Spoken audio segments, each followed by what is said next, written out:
Halo, jumpa lagi. Ngopi bareng bersama Ujang Rawing. Masih Andum Kawuro. Ini sekarang saya akan bahas tentang ngaji diri melalui wayang atau pemecahan tentang ngaji diri lewat wayang, karena mungkin mungkin sudah banyak juga yang tahu tentang ngaji diri lewat wayang, atau mungkin juga bisa saja buat orang-orang yang di zaman modern sekarang ini tidak peduli dengan wayang. Nah, sekarang saya akan coba Andum Kawuro, coba berbagi pemahaman tentang wayang. Wayang terhitung dari mulai Sangyangsis. Apa itu arti dari Sangyangsis? Sangyangsis itu artinya sir. Sir yang ada di dalam tubuh kita. Atau Sangyang Nur Cahya, atau disebut cahaya atau nur yang ada di dalam diri kita. Atau Sangyang Nurasa. Nurasa itu, Sangyang Nurasa itu adalah rasa dan perasaan apa yang ada di dalam diri kita. Sangyang Wenang.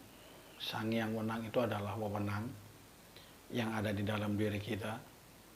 Sangyang Tunggal, yaitu menyatu atau satu, menjadi satu dari semua tadi. Jadilah Batara Guru. Batara Guru itu adalah raga. Batara Guru mempunyai anak 4, yaitu adalah Brahma, Indra, Bayu, Sambu. Brahma itu artinya api, Indra itu air, Bayu itu angin, Sambu itu bumi. Dan selanjutnya dari 4 unsur tadi, dari Brahma, Indra, Bayu, Sambu itu manunggal jadi satu, yaitu lahirlah Semar dari anak Sangyang Wenang yang manunggal, Sangyang Wenang. Sangyang Wenang yang manunggal dengan Sangyang Cahyo, Nur Cahyo, Sangyang Sukma. Itu jadi satu menjadi Semar. Semar itu artinya adalah samar. Seperti jati diri kita yang sekarang ini masih samar, belum terlihat jelas. Punya anak 4 dari Semar itu adalah Petruk, Gareng, Bagong. Petruk itu artinya nafsu amarah, karena dia sama Gareng itu sama, satu bapak, sama-sama anak Gandarwa atau anak jin.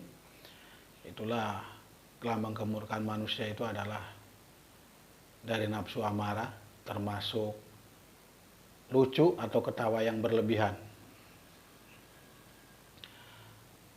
Terus dari semua wayang itu tidak bisa saya sebutkan satu persatu, hanya saya ambil ringkasnya aja. Mungkin dari Pandawa 5 misalkan. Dari Pandawa 5 itu adalah Bima. Bima yang pertama itu adalah Puntadewa. Puntadewa itu adalah jantung artinya.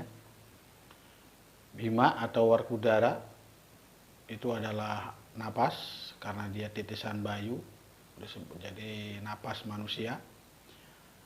Nagula Sadewa itu kembar, artinya lahir batin seseorang itu harus sama, jangan berbeda. Kadang kan kita ini lahir kadang-kadang berbicara begini, tapi batin beda. Nah, itu tidak bagus. Terus Arjuna, Arjuna itu adalah mata.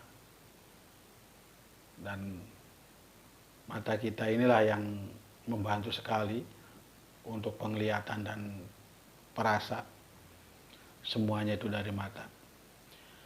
Terus di dalam dunia perwayangan itu ada 3 peran besar yang tidak bisa dipungkiri ke zaman sekarang ini, yaitu satu, perang Ramayana. Perang Ramayana itu adalah perangnya Anoman dengan Dasamuka. Kedua adalah perangnya Bratayuda, perangnya Duryodhana dengan Pandawa, atau Astina dengan Pandawa. Yang ketiga perang Kikis Tunggarana, yaitu perangnya Gatotkaca dengan Suteja. Kenapa itu dibilang perang besar? Begini, menurut kajian diri itu seperti ini.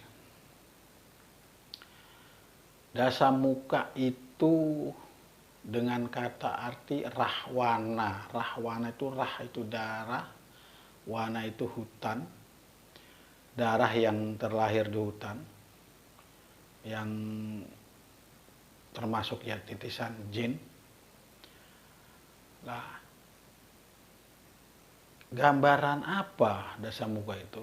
Dasamuka itu adalah gambarannya nafsu wanita.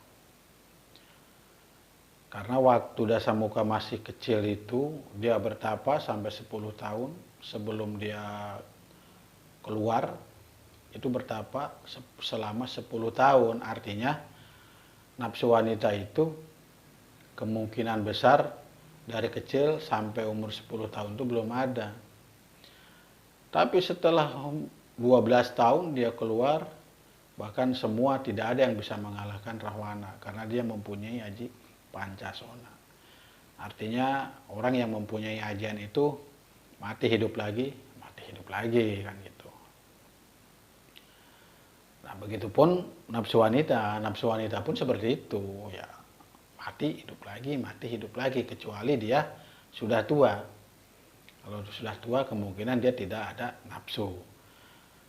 Lalu siapa yang bisa mengalahkan Rahwana itu tadi? Yaitu adalah Anoman.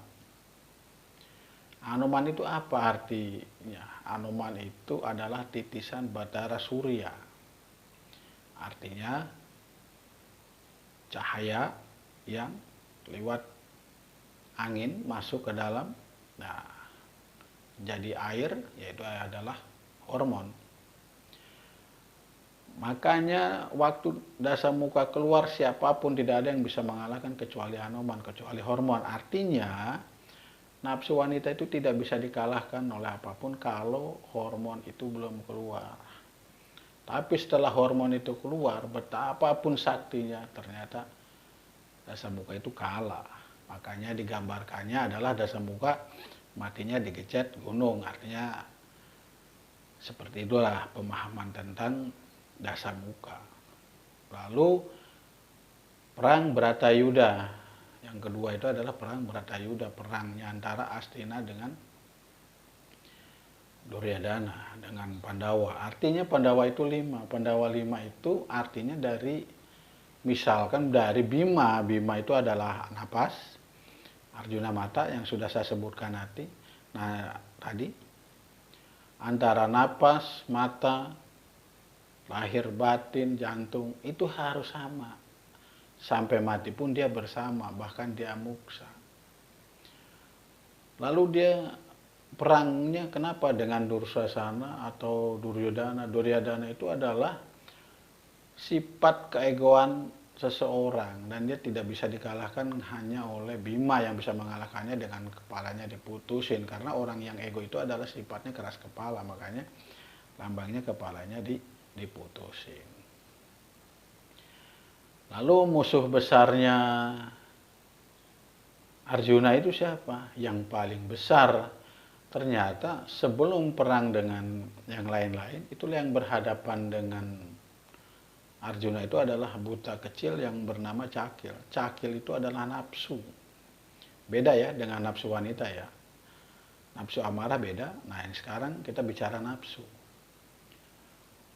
Nah, Cakil ini lambangnya nafsu, makanya dia selalu ketemunya dengan Arjuna atau dengan Abimanyu atau dengan Parikesit.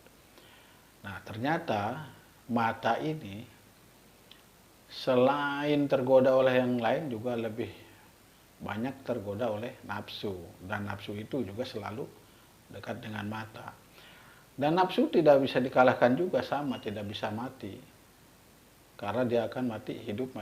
Dia bisa dikalahkan oleh kerisnya sendiri atau senjatanya sendiri. Artinya yang bisa mengalahkan nafsu itu adalah dirinya sendiri, bukan orang lain. Itulah gambaran Cakil dan Arjuna itu seperti itu. Itu adalah perang perang yang saya pituruti ya banyak perang-perang gede yang lain ya, tambahan-tambahan kayak seperti gurunya Bima yang namanya Durna Sangkuni. Nah itu juga kalahnya oleh Bima. Kecuali Durna ya, Durna beda yang mengalahkannya beda lagi yaitu eyangnya Bima. Tapi kalau Sangkuni itu adalah lambang otak saraf kita. Saraf kita itu bagaikan Sangkuni atau otak sensi kita. Makanya dia bisa mati oleh Bima dengan cara disobek, dikupas kepalanya sampai terlihat. Artinya otak sensi kita ini kalau belum terkupas masih hidup dia karena masih sakti dan hanya dikalahkan oleh Bima. Tapi saya tidak bisa mengutarakan lebih banyak lagi tentang perang-perang Pandawa dengan Astina karena terlalu banyak, karena Astina itu adalah 100, dari Pandawa itu adalah 25, walaupun yang berperan itu 5, tapi kalau dijumlahkan itu kan jadi 125. Nah, begitu juga sifat roh atau sifat rasa di dalam tubuh kita atau sifat nyawa di dalam tubuh kita itu ya sesuai dengan jumlah wayang itu 125 tadi. Terus yang ketiga adalah Kikis Tunggarana. Kikis Tunggarana itu adalah perangnya Gatotkaca dengan Suteja. Teja itu pikiran. Nah, Gatotkaca itu waktu masih kecil bernama Tutuka. Tutuka itu kalau bahasa Jawa itu adalah artinya mulut. Pikiran itu bisa kalah oleh mulut. Kenapa pikiran itu bisa kalah oleh mulut? Tidak ada orang yang ngomong sambil berpikir. Yang ada itu orang berpikir dulu baru ngomong atau ngomong dulu baru berpikir. Makanya di waktu kita bicara, di waktu kita ngomong, pikiran itu sudah pasti diam. Makanya dia bisa dikalahkan oleh mulut. Tapi ya kalau kita berhenti ya dia hidup, pikiran itu akan bergerak. Hidup lagi.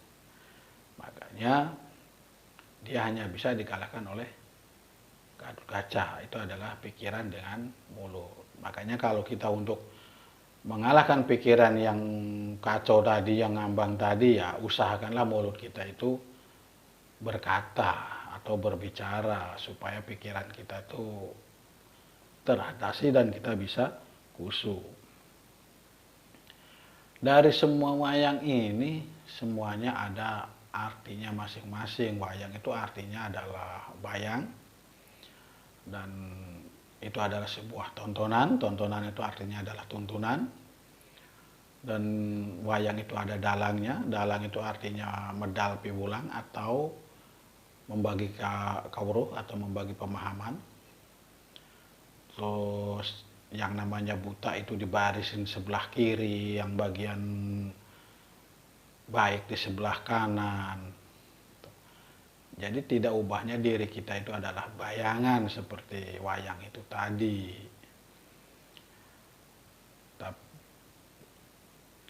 Rasanya cukup sampai di sini penjelasan tentang ngaji diri wayang, karena kalau ini saya ceritakan semua tidak akan tuntas karena masih banyak lagi cerita lakon-lakon yang lain. Saya cuma bisa kutip sedikit saja, paling tidak jadi ada pemahaman buat kita semua.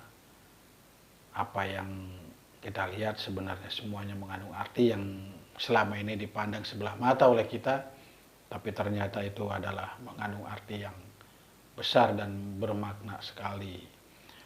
Cukup sekian dari Ujang Rawing. Wassalamualaikum warahmatullahi wabarakatuh.